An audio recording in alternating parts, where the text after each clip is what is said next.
Hey guys, there are some small tips that will help you to play much better in Bughouse Chess.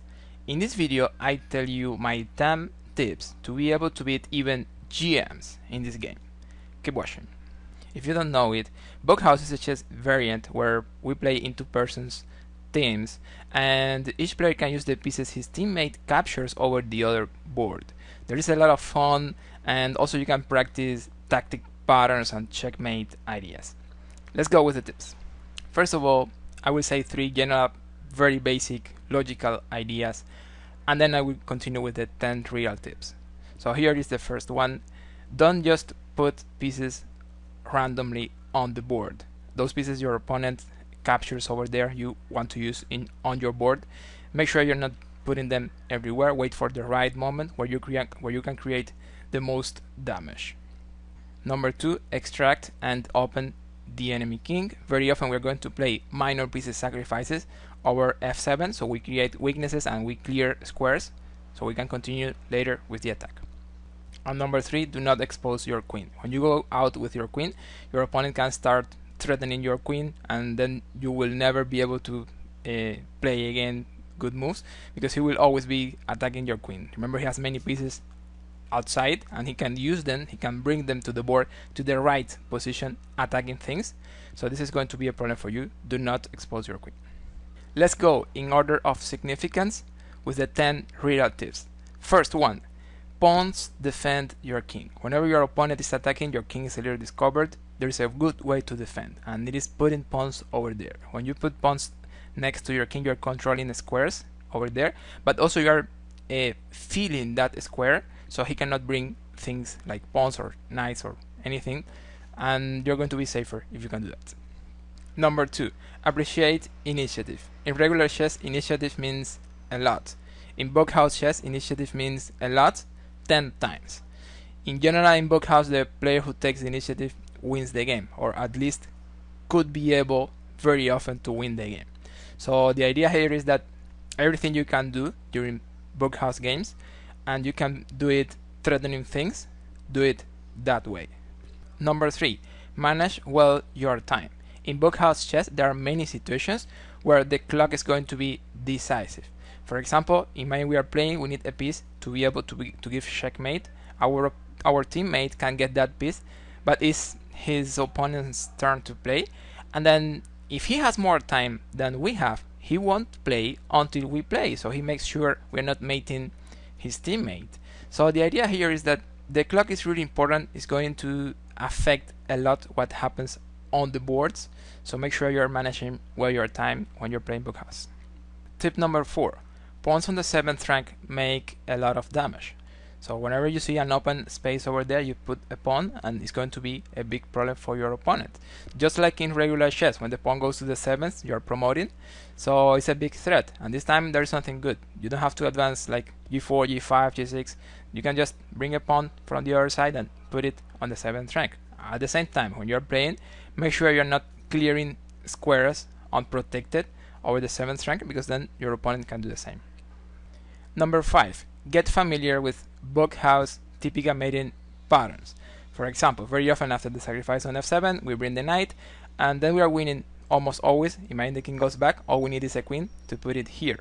But not only a queen. For example, sometimes we can, for example with the bishop and the knight, create another checkmate position. Is also going to be working. I think also a pawn here works to give checkmate.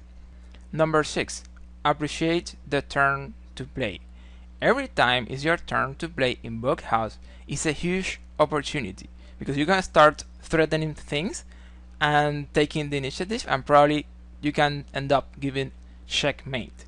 Also, when it is your opponent's turn to play, we are in danger, he can do the same thing.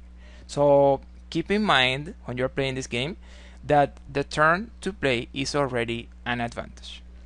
Tip number 7, castling doesn't really mean that much. In general, in Bughouse, when we castle, we're just wasting the turn to play. So usually we are not going to castle, unless, of course, your opponent is attacking very strongly, and you can, for example, castle, move the king away from that area, and then your king can stay safe for some moves. Then we castle. Out of that, forget about castling. Just focus on initiative, threats, and give checkmate. Number 8. Learn a good defense as black. Usually in Bughouse, playing as white means something serious. It's like a good advantage very often, and the player as white will try to get the initiative very soon and attack. So make sure you have some system, some idea to be able to stop the threats and the attacks in the opening. A good idea, for example, as black, is to play this system with e6 and then d6 and then bishop e7. When you play this way, you are avoiding knight g5, you are avoiding bishop c4 and the sacrifice on f7. Also, of course, knight e5 is not going to be possible, so you will have like a solid position over there, also very well protected by pawns. The problem with this, as you can imagine, is that we have a position a little passive, we don't have too much space, and we will have some trouble to put our pieces to play, but at least we won't have a terrible position, we won't lose by a great attack early in the opening. Number 9. Appreciate short distance and knights checks. Usually when you give checks from long distance in Bughouse, it's not a big deal. Your opponent can take some of the pieces he has outside and block the check, and he even can take the initiative at the same time he blocks. So these checks are not going to be really helpful too much. However, when you can give a short distance check, it's very different. He cannot block, and then you're creating problems, you're controlling the squares, you're taking the initiative. And also, when you give a check with a knight, of course he cannot block then, and that's why the knight is going to be a very valuable piece in this variation. And tip number 10, and one of my favorite on this list: get used to the value of pieces in Bughouse. In general, we are going to say, and this is an approximation just to have some idea, that the queen is around 10 points. It's still the most valuable piece. But then the second most valuable, and this is probably a surprise, is the knight, around 7 points, we could say. And it is about, what we said in the previous tip about the checks with the knights. Then we have the rook, around 4 points. And after that, the bishop, more or less 2 points. Not a great piece in Bughouse, but you can create some things with the bishop. And finally, the pawn, which is 1 point, but actually it's a really nice piece. You can create a lot of poison with pawns to defend but also to attack.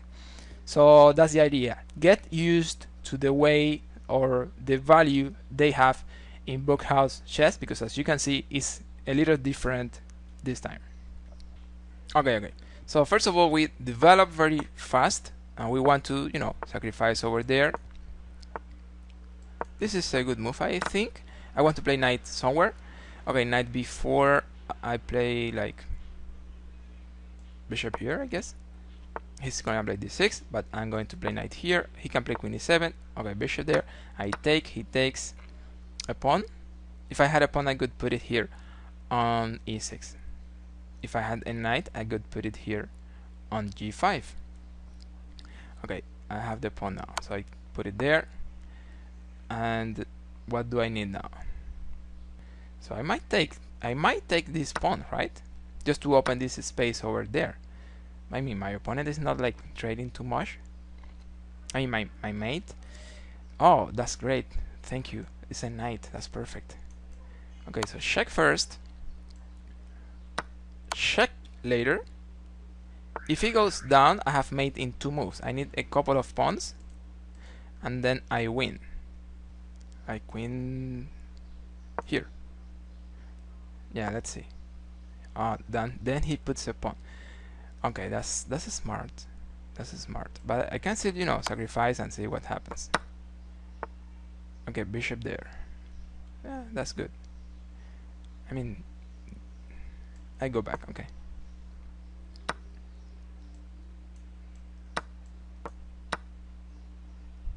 Okay. And now what? I think I'm going to castle now, because the king, I don't like the king over there. So yeah, I castle and then we see. Well, I wish I had 2 knights to put them here on g6, but I don't. So let's see how to win this. Okay, I play bishop here, and then I play queen here. Because now we're like playing chess, because the other player is not really playing, I think is the right word. And well, okay, g5 then. I will put a pawn here. He can't escape over f7. That's like the main problem. Okay, that's fine. I can put a pawn here. Oh, he takes the pawn. That's rear. Oh, because he wants to do that. Okay, but I can still put another pawn, right? I should have made soon. Yeah, I should have made soon if he doesn't defend very well. I have like 3 knights, so that's like a lot. I want to take here on e5. That's why I played that. Okay. Oh, this is mate. Okay, this is mate. Okay. The question for today: which was your favorite tip on this list? Let me know in the comments. Thank you for watching. Don't forget to like and subscribe. See you on the next. Okay, that's a check. I need to go somewhere like here. Oh, I did too. It's a problem. Okay, okay. I have to block. Oh, okay, okay. I have to go here. I'm going to lose this. It's modern mate. Okay, okay. That's nice. Yeah. He's a good player. And he's asking for a pawn and a knight. Well, I don't think. Yeah. That's winning. That's winning. Yeah, that's winning the game. Yeah, that's a good combination again. Okay, rook f2. Yeah, that's fine. I need to go there. Oh, oh. Okay. Yeah, we're going to lose. Okay. That's fine. Never mind. Okay. Well, I will create another challenge then.